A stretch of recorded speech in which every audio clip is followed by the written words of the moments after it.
Dengue virus क्या है, ये कितना ख़तरनाक है, इंसानी जिस्म में दाखिल होकर ये क्या करता है, इससे बचाव के लिए क्या किया जा सकता है, और अगर किसी को डेंगू वायरस का इन्फेक्शन हो जाए तो उसका इलाज कैसे किया जाता है, आज हम इस वीडियो में जानेंगे।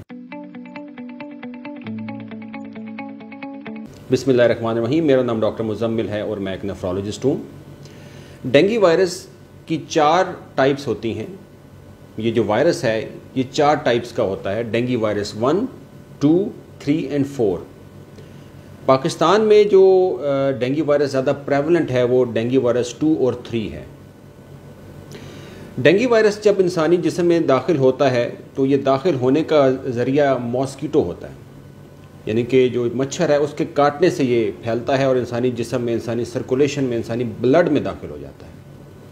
जब इंसानी ब्लड में दाखिल होता है तो कुछ अलामात पैदा होती हैं, कुछ सिम्टम्स डेवलप होते हैं। उसमें जो सबसे कॉमन सिम्टम है वो है फ़ीवर, बुखार होता है मरीज़ को, और ये बुखार 104 डिग्री फ़ारेनहाइट तक भी हो जाता है, इतना हाई ग्रेड फीवर होता है।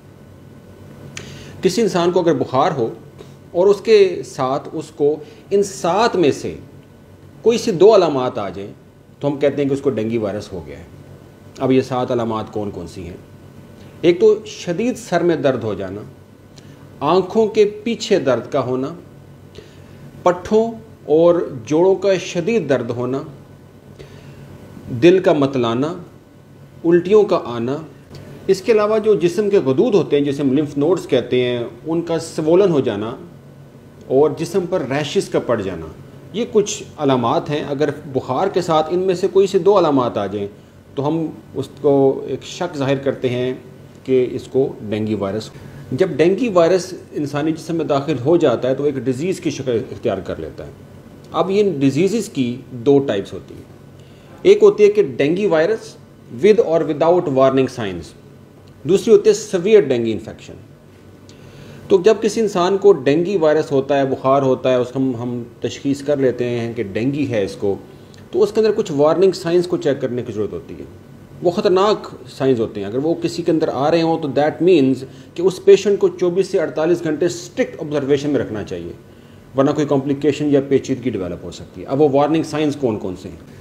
शदीद पेट का दर्द होना, बार बार उल्टियों का आना और मेडिसिन से भी उल्टियों में आराम ना आना, ब्लीडिंग गम्स होना, जो हमारे मसूड़े होते हैं उनमें से खून का आना, उल्टी के साथ खून का आना, बेचैनी, बेइंतहा बेचैनी रहना, शदीद थकावट का रहना और सांस का बहुत तेज़ हो जाना, ये कुछ वार्निंग साइंस हैं। अगर किसी पेशेंट में ये आ जाएं तो इसका ये मतलब है कि उसके अंदर कॉम्प्लिकेशंस सीरियस किस्म की डेवलप हो सकती है, तो उसको 24 से 48 घंटे ऑब्जर्वेशन में रखने की ज़रूरत होती है, जिसके लिए अस्पताल एक बेहतर जगह होती है। अब डेंगू वायरस किसी पे हम सस्पेक्ट कर लें तो कौन कौन से टेस्ट जो हैं उससे हमें ये यकीन हो सकता है कि इस पेशेंट के अंदर डेंगू वायरस है।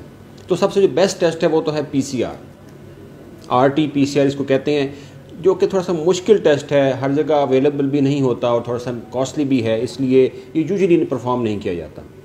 एक और टेस्ट भी है जिससे हम डेंगू वायरस को जांच सकते हैं, वो होता है NS1 टेस्ट। इसमें हम डेंगू वायरस की प्रोटीन जो है उसको एक टेस्ट के ज़रिए 20 मिनट के अंदर चेक कर सकते हैं। लेकिन जो बहुत रेडिली अवेलेबल टेस्ट हैं, जो कि हर जगह अवेलेबल है ऑलमोस्ट, वो है ELISA का टेस्ट। डेंगू वायरस ELISA का टेस्ट जो है ये डेंगू वायरस के ख़िलाफ़ जो हमारी क़ुव्वत मुदाफ़िज़ रिएक्शन के तौर पे कुछ एंटीबॉडीज़ पैदा करती हैं, उसको डिटेक्ट करने के लिए होता है। ये एंटीबॉडीज़ 2 किस्म की होती है, IgM और IgG। IgM जो होती है ये एंटीबॉडीज़ एक रीसेंट इन्फेक्शन को शो करती है, जबकि IgG जो है किसी पुराने इन्फेक्शन को शो करती है। तो ये टेस्ट अवेलेबल होता है मार्केट में, इसको परफॉर्म करके डेंगू वायरस को तशख़ीस किया जा सकता है। इसके अलावा जो सबसे कॉमन जो साइन होता है, जो टेस्टों में पता चलता है, वो है कि प्लेटलेट्स जो है उस पेशेंट के गिरना शुरू हो जाते हैं, और प्लेटलेट्स जो है वो तेज़ी से गिर के ब्लीडिंग के चांसेस बढ़ जाते हैं। अब डेंगू वायरस से बचाव कैसे मुमकिन है? देखिए, prevention is better than cure. एहतियात इलाज से बेहतर है। डेंगू वायरस बहुत तेज़ी से फैल रहा है, तो काम सिंपल सा ये है कि गवर्नमेंट की भी कुछ रिस्पॉन्सिबिलिटीज़ हैं, कुछ आवाम की भी रिस्पॉन्सिबिलिटीज़ हैं। गवर्नमेंट की रिस्पॉन्सिबिलिटीज़ ये हैं कि वो अपनी टीमें जो हैं उनको ये हदायत करे कि जहाँ जहाँ पानी खड़ा हुआ है वहाँ पे कम से कम स्प्रे हो और पानी को वहाँ से क्लियर किया जाए। इसके अलावा जगह जगह स्प्रे किए जाएँ और जहाँ जहाँ मच्छर जो है वहाँ पल सकता है वहाँ पर स्प्रे करके मच्छरों को तलफ किया जाए। आवाम की रिस्पॉन्सिबिलिटी ये है कि आपके घरों में, आपके आसपास जहाँ भी आप पानी खड़ा देखें उसको या तो कवर कर लें या उसको ख़त्म करें पानी को, या खुद से उस पर स्प्रे करें। डेंगू की एक वैक्सीन इजाद हुई थी दिसंबर 2015 में। ये अलाउ हुआ था कि मुख्तलिफ कंट्रीज़ में ये लगाई जाएँ। तकरीबन 20 कंट्रीज़ जो थी वहाँ पर अप्रूव हुई लगने के लिए। ये वैक्सीन जो थी ये रेडीली अवेलेबल नहीं है, ये हर जगह नहीं दी जाती। ये उन लोगों में रिकमेंडेड है लगवाने के लिए जिनको पहले डेंगू हो चुका हो, तो इसलिए पाकिस्तान में ये अवेलेबल नहीं है वैक्सीन। अब इलाज की तरफ आते हैं कि डेंगू वायरस का इलाज क्या है। देखिए, यूजुअली डेंगू वायरस जो होता है ये इसका इंक्यूबेशन पीरियड जो होता है वो 4 से 14 दिन होता है। क्या आपके जब जिस्म में दाखिल हो गया तो 4 से 14 दिन के अंदर इसने आपके जिस्म में बीमारी को पैदा करना है, और अगर बीमारी पैदा हो जाती है तो बीमारी तकरीबन 7 दिन तक ये रहती है। उसके बाद ये बीमारी अमूमी तौर पर ख़त्म हो जाती है, और मोस्ट केसेस में ये एक माइल्ड डिजीज़ होती है, ज़्यादा परेशानी नहीं पैदा करती है, कुछ जानी नुकसान ज़्यादा नहीं पैदा करती है। लेकिन अगर 7 दिन के बाद भी बीमारी आपके अंदर रहती है तो ये शिद्दत की सूरत इख्तियार कर सकती है, जिसके अंदर प्लेटलेट बहुत ज़्यादा कम हो सकते हैं और ब्लीडिंग हो सकती है। तो ट्रीटमेंट इसकी कोई ख़ास नहीं है, इसमें सिर्फ सिम्टोमेटिक ट्रीटमेंट होती है और कॉम्प्लिकेशंस को रोकना होता है।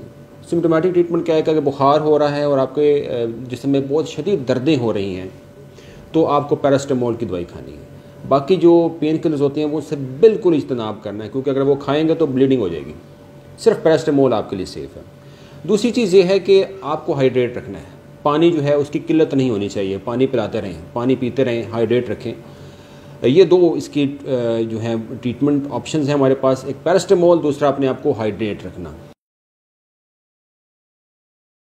बाकी कुछ नेचुरल रेमेडीज़ हैं, उसमें जो सबसे जो इफ़ेक्टिव रेमेडी अब तक सामने आई है वो है पपीते का जूस।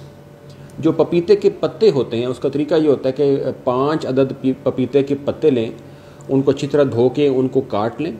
काटने के बाद 1 गिलास पानी लें, 1 गिलास पानी जो है उसको अच्छी तरह उबाल लें और उसके अंदर वो पपीते के पत्ते जो है ना वो डाल दें। जब उस उबलने के बाद उस पानी का रंग सब्ज़ हो जाए तो उसको छान कर गिलास में शिफ्ट कर लें। उसमें मज़ीद थोड़ा सा पानी ऐड किया जा सकता है, तो उसको जो है फिर वक्तन फ़क्तन उसको पीते रहें। इससे प्लेटलेट्स जो हैं वो देखा गया है कि इम्प्रूव कर जाते हैं और मर्ज़ की शिद्दत में कमी आ जाती है। लेकिन मैं फिर भी यही कहूँगा कि prevention is better than cure. एहतियात इलाज से बेहतर है। अपने इर्द गिर्द इलाकों पर नज़र रखें, कहीं पानी खड़ा हो तो फ़ौरन उसका सद्देबाब करें, उसको पानी को ज़ाइल करें, और कहीं भी आपको मच्छर नज़र आए तो स्प्रे करें। अपने आप को बचा कर रखें। घर से बाहर निकले तो मॉस्किटो रिपेलेंट लोशंस जो हैं वो क्रीमें लगाएं ताकि मच्छर आपको ना काटे। उम्मीद है इस वीडियो से आपको इन्फॉर्मेशन मिली होगी, और उम्मीद करते हैं कि हम सब एक ज़िम्मेदार शहरी का मुजाहरा करते हुए इस वबा से अपने आप को और अपने इर्द गिर्द के लोगों को महफूज रखेंगे। अपना बहुत ख्याल रखिएगा। अस्सलाम वालेकुम।